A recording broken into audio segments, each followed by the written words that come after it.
Hello, everyone. It's Internet Adam. And Craig here at Bowling Green Chevrolet.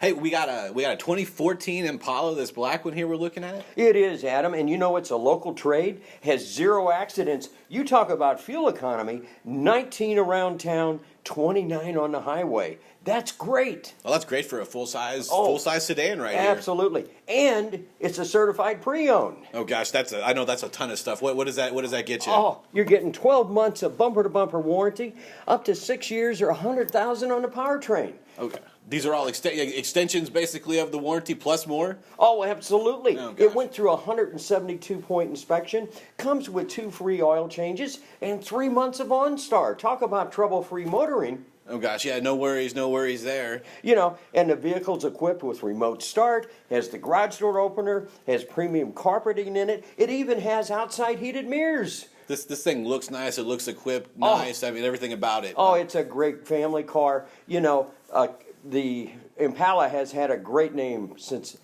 What, the 60s, right? I think they came out in the 60s. Absolutely. Rear view camera. I can't say enough about this car. I'm speechless. Now, I've always liked the black. Nothing prettier than black, all cleaned up and shiny. I think there's one more thing here that's kind of cool. It kind of helps out when you're out shopping. You know, you got your hands full, but maybe you got access to the key. Boom. You know, you're not having to. Look at the size of that trunk. That's the. Oh gosh, we went over.